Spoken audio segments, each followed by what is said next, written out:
नमस्कार, मैं हूं विनय सिंह। आपका बहुत बहुत स्वागत है। और झारखंड में टीचर बहाली को लेकर एक बार फिर से समस्या पैदा हो गई है।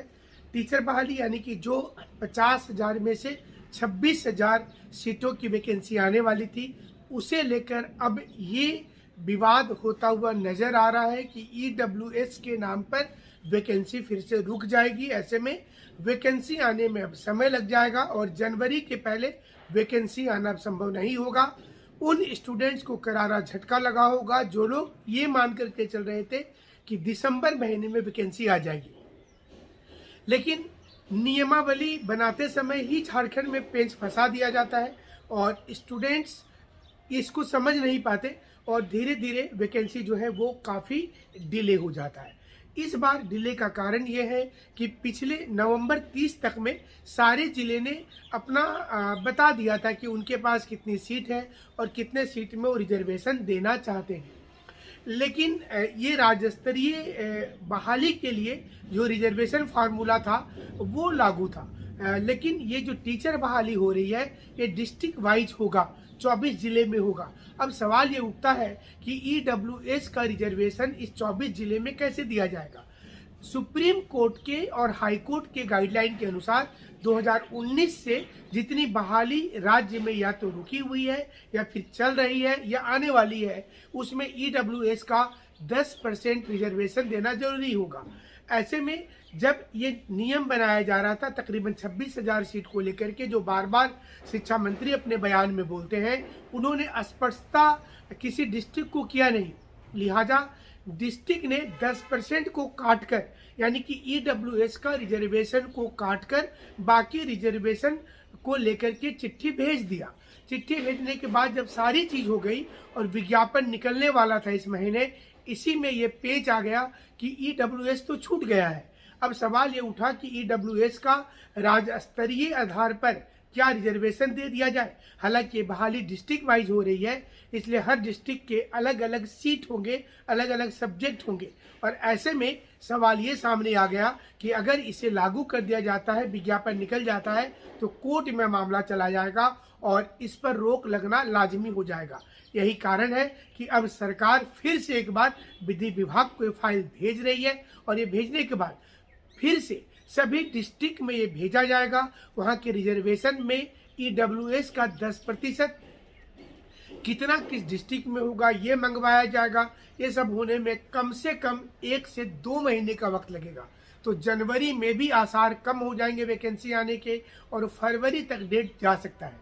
घुमा फिरा करके वही चीज़ हुआ कि आप जब शुरुआत में जब आप मेहनत करना शुरू करते हैं तो आपको लगने लगता है कि चलो एग्ज़ाम नज़दीक है, लेकिन एग्ज़ाम नज़दीक होते हुए भी काफ़ी दूर हो जाता है झारखंड में और ये पता नहीं चल पाता है स्टूडेंट को कि कब जा कर के उनकी नियुक्ति हो पाएगी। यही कारण है कि सोनी कुमारी वाला जैसे ही सुप्रीम कोर्ट ने पिछले के जजमेंट में जब जैसे ही बोला कि जो नियुक्ति रुकी हुई है उसमें मेरिटोरियस कैंडिडेट को छांटना नहीं है, उनको एक लिस्ट बनाना और जो लोग पेटिशनर थे उनको भी इसमें शामिल करना है और मेरिटोरियस को भी नहीं हटाना है। देखिए, दोनों चीज़ को इंक्लूड कर दिया गया।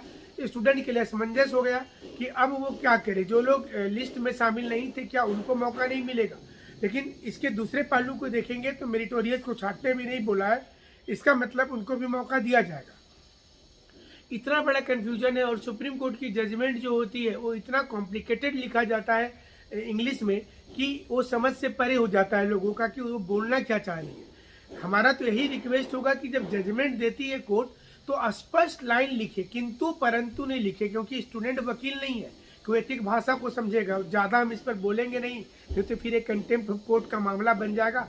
माननीय उच्च न्यायालय और सुप्रीम कोर्ट के सारे लोग काफ़ी इज्जत करते हैं और हम भी काफ़ी इज्जत करते हैं, लेकिन लाइन लिखते समय जो उनके स्टेनो होते होंगे उनको जरूर से निर्देश देना चाहिए कि स्पष्टता होनी चाहिए और एकदम क्लियर कट हो, जिसमें आम आदमी को भी न्याय मिल सके, वो समझ सके। क्योंकि ये जितना ज़्यादा डिले होता जाएगा उतना ज़्यादा मुश्किल बढ़ने लगेगा। तो ये टीचर बहाली वाले को थोड़ा वक्त लग जा रहा है। पीजीटी वाले असमंजस में है कि इस महीने अगर परीक्षा हो जाएगी तो उनका होगा क्या, होगा कि नहीं होगा। पहले तो ये भी एक कन्फ्यूजन है। अंत तक स्टूडेंट यही सोचते रहते हैं कि परीक्षा होगी या नहीं होगी।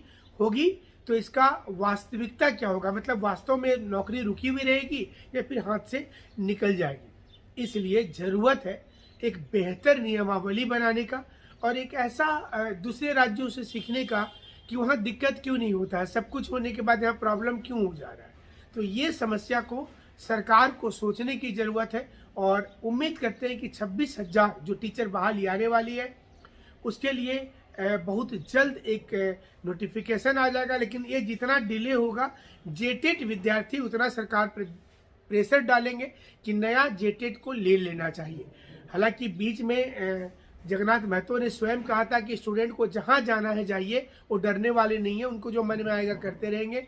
लेकिन यहाँ पर उनका भी मन नहीं चलेगा क्योंकि नियमावली इतना कॉम्प्लिकेटेड आप लोगों ने खुद बनाया कि उसमें खुद फंस जाते हैं। या तो आप जानबूझ करके नियमावली ऐसा बना देते हैं या फिर आपके दिमाग में होता है कि नौकरी किसी को देना ही नहीं है। तो ये सारी चीज़ें हैं जो स्टूडेंट्स को जानना जरूरी भी हो जाता है। लेकिन इस वक्त में खबर ये है कि जो इंतजार कर रहे थे कि टीजीटी बहाली आ जाएगी, नई वाली सुपर टेट परीक्षा होगा, ये सब कुछ में थोड़ा वक्त लगेगा क्योंकि ईडब्ल्यूएस रिजर्वेशन को लेकर के सरकार का स्पष्ट निर्देश नहीं होने के चलते डिस्ट्रिक्ट से जो वैकेंसी गई है उसमें सिर्फ सिंपल रिजर्वेशन को रखा गया, जो SC ST OBC 1 और 2 को दिया जाता है, विकलांग को दिया जाता है। लेकिन ईडब्ल्यूएस रिजर्वेशन को नजरअंदाज कर दिया गया। सुप्रीम कोर्ट ने कहा है कि 2019 के बाद ईडब्ल्यूएस कोटा को देना सभी राज्यों में जरूरी होगा और यही कारण से ये वैकेंसी अब डिले हो जाएगा। तो चलिए देखते हैं अगली बार कि ये वैकेंसी कब से फिर से आ सकती है। हमारे साथ आप जुड़े रहिएगा। जुड़ने के लिए शुक्रिया, धन्यवाद।